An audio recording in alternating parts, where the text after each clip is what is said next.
hell. Terrible. But I say longest day.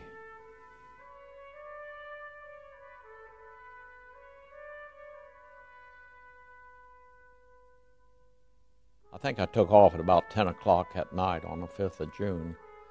And we flew with the C-47s, C-46s, and the gliders that were being towed down to northern France, to Normandy. We were assigned to any opposition that we could possibly strafe, or if we could watch for enemy fighters coming. There was enough light reflected, we could see the white their nylon parachutes saturated the place. But those fellows suffered terrific casualties. We were over the beaches, we could see the ships that were going into land, we could see them blowing up, and we could see the troops running trying to get to protect themselves. They were supposed to be in the first wave, and we came down the beach and heading for it, and there was so much fire, I guess they called it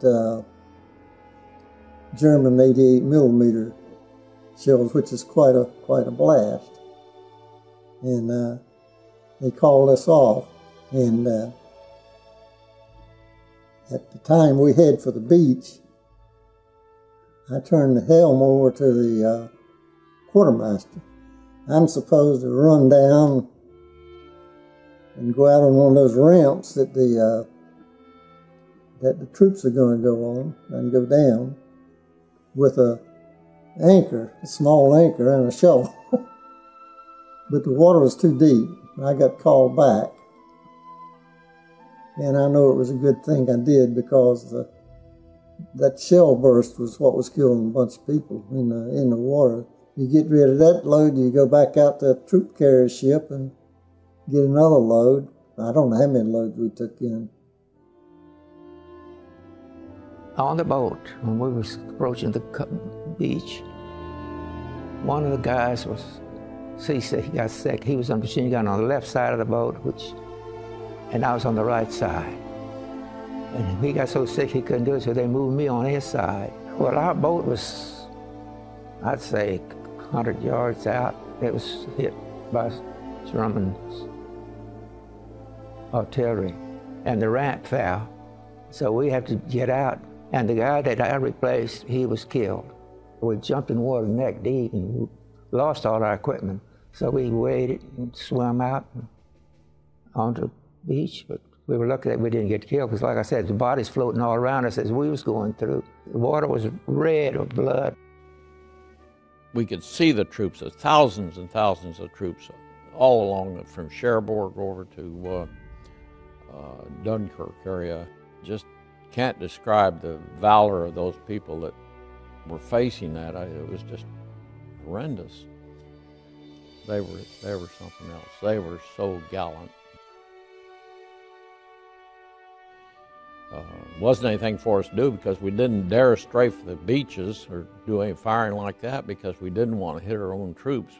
We just wanted to be there in case any enemy fighters showed up.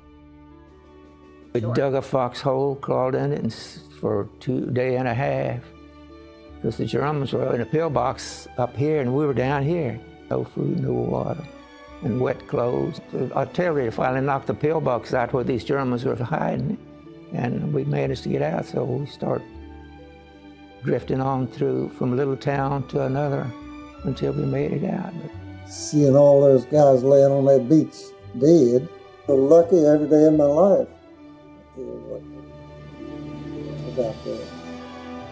But there was a lot of sadness involved, and we recognized when we came back home, and I'd run into parents of fellows who had been lost there, and their sons had done a great job. They had done more than their part.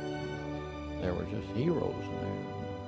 We knew that our country and the rest of the Allies were doing their jobs, and we were proud of it.